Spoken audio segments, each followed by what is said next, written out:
Well, I'm out for a wintry walk with Angel, my dog, and I thought along the way I'd show you some natural fire starters. First one, really easy. I think everybody knows this, white birch bark.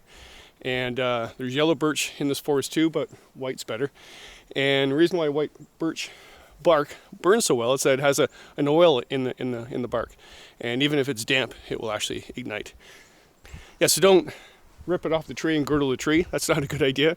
Just take the frayed bits that the tree is exfoliating, just like your skin, your dry skin, and or just off the ground. So yeah, when you find it, put it in your pocket, because when you need it, you won't find a birch tree. So as soon as you find one, get some of the bark, put it in your pocket, or put it in your ditch kit, and away you go. So white birch, number one. Black cherry gets to this age, it's growing quite well, so therefore the outer bark is peeling off to get new growth, and looks like breakfast cereal. But yeah, piece of this, not as good as birch, but it can get a fire going, and smells beautiful, by the way. If you hear the skidder in the background, beep beep beep, yeah, they're cutting in this area just over the hill there. So anyway, just as if you're wondering, where is Kevin? Why is there noises of a vehicle backing up in the wilderness? I'm in a logging area. Right. Okay, a really good one is what I call fatwood. Some people call it pitch pine. So what it is when the conifer dies, whether it's balsam, pine, spruce, whatever, pine's best, I think. I don't know if it's best, but I always use it. It's a fallen red pine. When a pine falls and dies, its liquid, its sap, goes down to the roots. So if you find a stump in an old forest area too, where they've logged and stuff, that's really good. You basically go down to the middle of the stump, down towards the roots, and all that resin has congregated and hardened and basically soaked into the wood, and it's an incredible fire starter. Getting that is not that easy, especially in the wintertime. So you can do the same thing by cutting off the branches. So when this tree died, the resin came down the branch and collected right where the branch attaches to the trunk. And when you cut that off, I'll show you, it's this whole glob of golden fire starter. It's amazing. All right, here we go. Here's the saw. Angel's having fun.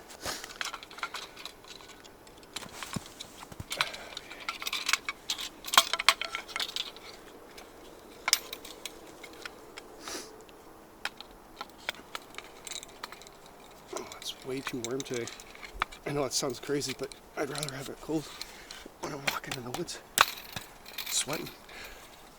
All right.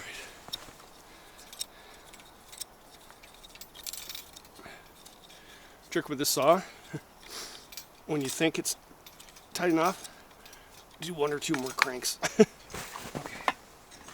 So, no Angel. See that?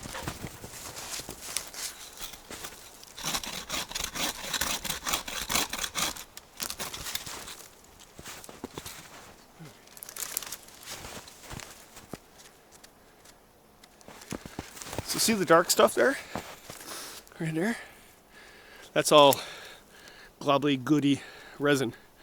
So if you split that and use it as a fire starter, you can actually go to the store and buy this. Like, people collect this actually in old forest burns and sell it. But yeah, good fire starter. Fatwood. Alright. Okay, another natural fire starter. The bark of the cedar, white cedar tree. Shaggy bark. It's not as good as birch bark, but you scrape that off with a knife, like that, and that makes a really good fire starter. Cedar is an amazing tree, actually. Tree of life. Not only is the bark really good, I mean, to get a fire going, this is so oxygenated. It's a loose fibered tree, and it has resin in the wood as well. So yeah, burns really well. Good fire starter. So yeah, the bark of a cedar tree. Look right here. Here's more fatwood. Right there. See how dark that is? That's all resin. Amazing.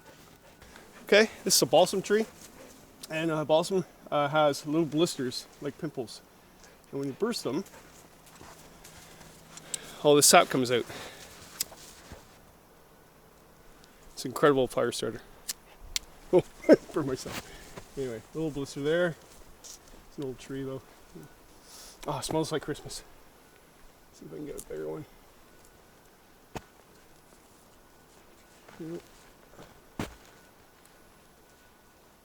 Oh, there's a good one right there. Okay.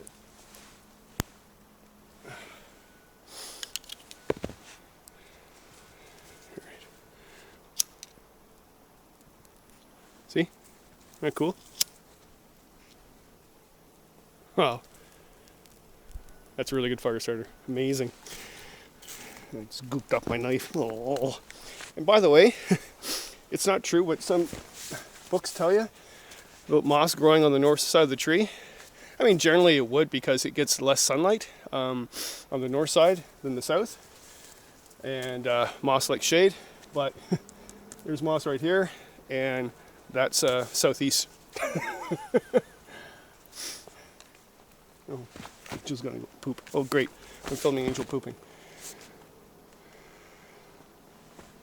Okay, I think it's time for a boil up.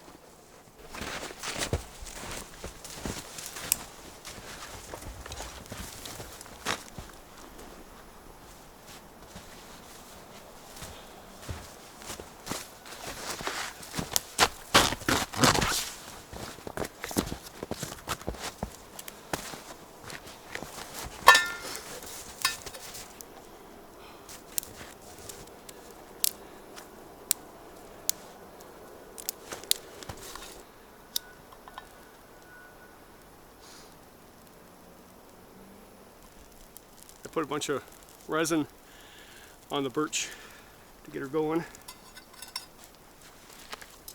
It's too warm today, my glasses are fogging up and everything. Whew.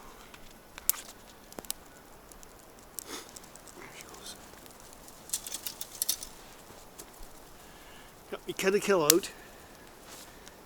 Kettle. Love this thing. Cheers, everybody. Good. And I have, oh, don't spill your DMs, no. I got some Christmas cake left over.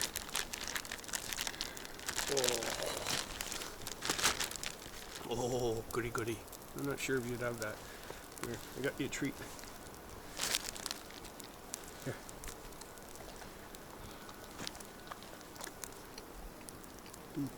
That's good. That's really good. Oh no! I spilled my tea.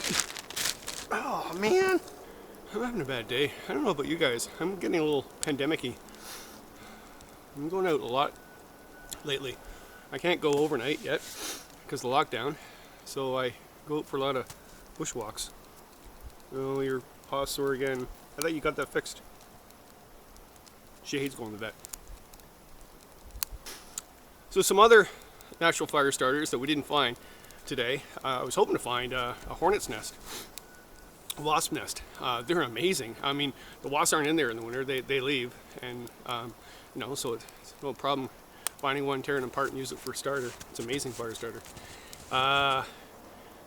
Old man's beard, which is basically a hanging moss on pine. It's not in this forest. It's more of a northern thing, but that makes a good one. Cattail fluff makes a good one. You can find that. But birch and resin and some fatwood. I got a good boil going up pretty quick. What a weird day. It's way too warm. Oh, that cake's good. Yes, I know, Angel. You can't have this because it's got a raisin in it. I don't think dogs can eat raisins. I'm not sure why, but I heard that somewhere. Here's a dog treat. Oh, the spilt tea. What a waste. Sweet puppy.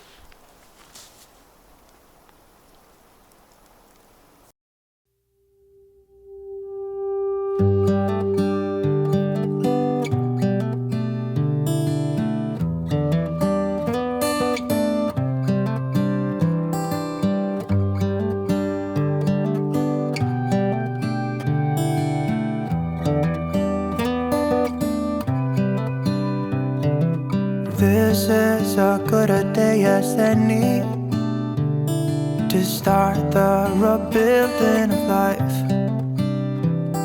The roads that lay open are many when the old one's gone under the knife. And I can feel